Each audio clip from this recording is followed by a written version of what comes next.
اس سے احاطے میں اندھیرا نہیں تھا۔ گاڑی اسٹارٹ کر کے میں نے ریورس گیئر لگایا تھا کہ گاڑی کو سیدھا گیٹ سے نکالوں۔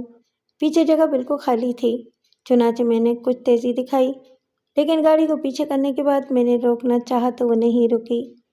اس کے بریک فیل ہو چکے تھے۔ گاڑی پیچھے ایک آفس کی دیوار سے ٹکرائی اور رک گئی۔ اگر وہ 1 فٹ دائیں جانب جاتی تو بڑے بڑے شیشوں کو توڑتی ہوئی کنسٹرکشن کمپنی کے آفس میں گھس جاتی۔ گاڑی کی ٹیل لائٹس ٹوٹی تھیں اور ڈگی اندر دب گئی تھی۔ ظاہر ہے اس وقت صبر کے سوا کچھ نہیں ہو سکتا تھا۔ کسی پرانی گاڑی کے بریک فیل ہو جانا کوئی ناممکن بات نہیں تھی، ایسا کہیں بھی اور کسی بھی وقت ہو سکتا ہے۔ گاڑی اب استعمال کے قابل نہیں رہی تھی۔ میں نے اسے اسٹارٹ کیا اور بہت آہستہ آہستہ چلاتے ہوئے دوبارہ وہیں کھڑا کر دیا جہاں یہ پہلے کھڑی ہوئی تھی۔ اتنی کم رفتار پر اسے روکنے کے لیے ہینڈ بریک کافی تھے، اور یہ خطرہ نہیں تھا کہ سامنے کی ٹکر سے ہیڈ لائٹس بھی بکھر جائیں گی۔ گیٹ سے باہر آ کر میں نے دائیں بائیں نظر دوڑائی تو مجھے کچھ فاصلے پر ایک ٹیکسی کھڑی دکھائی دی۔ مجھے معلوم تھا کہ ڈاکٹر شہناز کے گھر پر فریال میری واپسی کی منتظر ہوگی، لیکن میں نے اپنے گھر جانے کا فیصلہ کیا۔ فریال کو میں فون پر بتا سکتا تھا کہ مجھے دیر ہو گئی ہے۔ ٹیکسی ڈرائیور نے میرے لیے آگے والا گیٹ کھول دیا۔ میں پیچھے بیٹھوں گا، میں نے کہا۔ پیچھے کچھ سامان رکھا ہے سر؟ ٹیکسی ڈرائیور نے بڑے ادب سے معذرت کی۔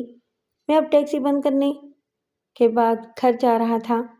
چلیں آپ کو چھوڑ دیتا ہوں، اس وقت یہاں آپ کو دوسری ٹیکسی نہیں ملے گی۔ میں آگے بیٹھ گیا۔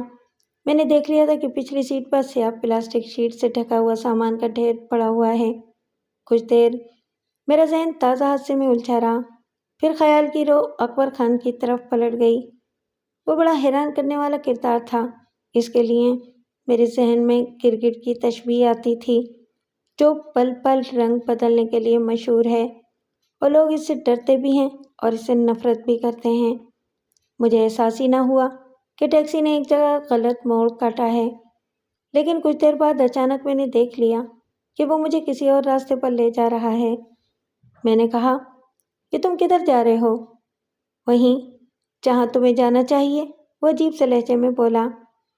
اس سے پہلے کہ میں کسی رد عمل کا اظہار کرتا، پیچھے پلاسٹک شیٹ میں حرکت ہوئی اور مجھے بیک ویو مرر میں ایک چہرے کی جھلک سی دکھائی دی۔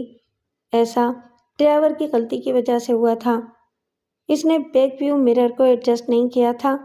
رخ اس کی طرف ہوتا تو مجھے کچھ پتہ نہ چلتا، لیکن پتہ چلنے سے بھی کوئی فائدہ نہ ہوا۔ میرے حرکت کرنے سے پہلے ہی پیچھے سے میرے سر پر وار ہوا۔ یہ ضرب بہت شدید تھی، لیکن اس بات کا خیال رکھا گیا تھا کہ میرا سر نہ چٹخے۔ مارنے والے نے ڈنڈے یا پائپ کے اوپر ربڑ چڑھایا تھا یا کپڑا باندھا تھا۔ اس ضرب نے میرے دماغ کے اندر بھیجے کو ہلا دیا۔ مجھے بے حسی کے سمندر ڈوبنے میں چند سیکنڈ بھی نہ لگے۔